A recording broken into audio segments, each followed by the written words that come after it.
Hello everyone, this video is a beta video. It's designed as a quick peek into what the STEPLink Altium Designer extension is and how it's intended to be used.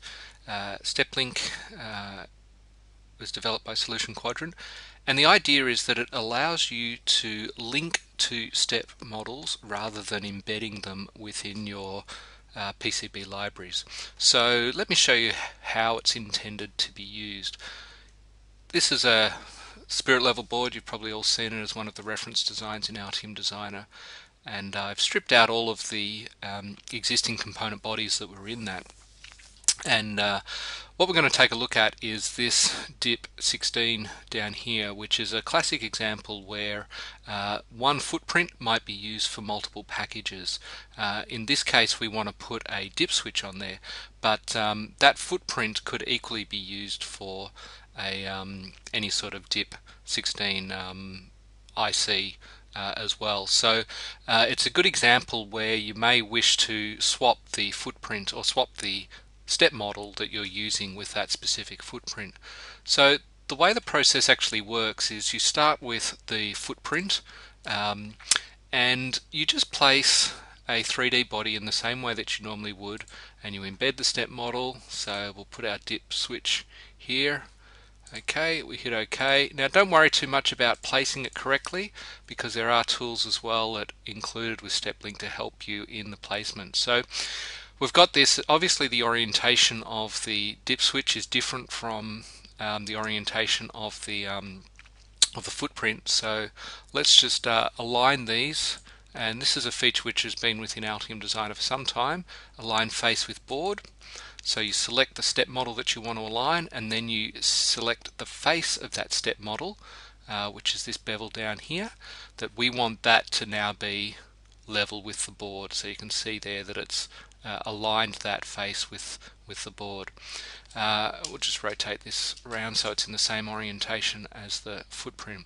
So now the challenge is actually how you align those two things together, and one option is obviously to try to do it by eye and line it up, and usually you can get a pretty good result. But there's one other feature which I've included in STEPLink, which is to auto align things. So if you go here to the STEPLink menu item, auto align step model, and it will use some smarts to work out how best to align. Doesn't always get it right, but 90% of the time it certainly gets you close enough to it's much better than doing it by eye. So there we go, we've got that thing lined up. So the next thing you need to do in order for to be able to link to a step model rather than embed it is you need to be able to capture that transformation information. So again, included in the STEPLink extension, there's this menu item which is display STEPLink parameters. So if we click on that, you'll see this dialog, and this is the key information that you'll need to include in your database library in order to be able to link to this step model. So I'm going to now bring up our database library, which is actually a version of DBLib which is running, and we want our switches. So we'll go into the switch here that we created, and you can see that I've already edited this, but basically what we would do is we would take this value here, which is the transformation information. Obviously you copy all of this information, but this is the key information. You can just click the copy button, or you can just highlight it and Control C, tab into DBLib, and then we would just paste that into there and hit the update component button. Obviously I've already had that information in there before, so there's not really much point in me updating that.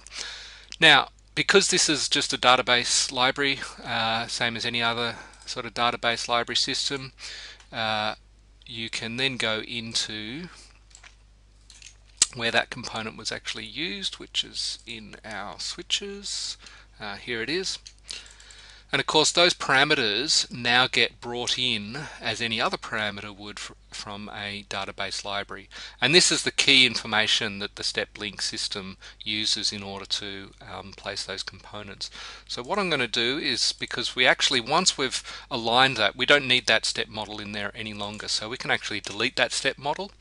I can save the footprint, As you can see, there's no component bodies, no step models actually embedded within the footprint itself.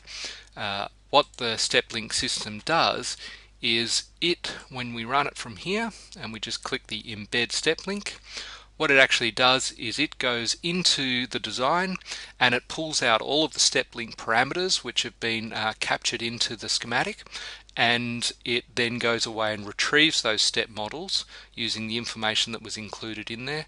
Sorry that this messages panel is getting in the way of all of these things, but you can see there that it's now pulling in all of those. Let me just close that for a moment.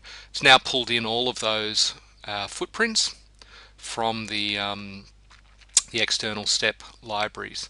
And the benefit of this system is that once you've actually brought them in, if you want to move that board, send it off to somebody else, and you don't want to include all of those things in, then you can actually go and delete all of the step links. And what it will do is it'll just remove the step models out of the design. Of course, all of the linking information remains in the schematic, so you're not actually changing that. You're just removing the step models out of the design. And also there's another feature here which allows you to link the step models. So that's also over and above what you can do in Altium Designer at the moment, where the only way that you can incorporate a step model is to actually embed it, whereas this would allow you to link to step models for each footprint. That way, if you change the model on the step model on disk, then it'll automatically be updated into the design. So that's a brief overview of the STEPLink extension. I'm kind of keen to hear any feedback that people might have. You can find me at marty.half@sqeda.com. Alright, I hope to hear from you soon. Bye.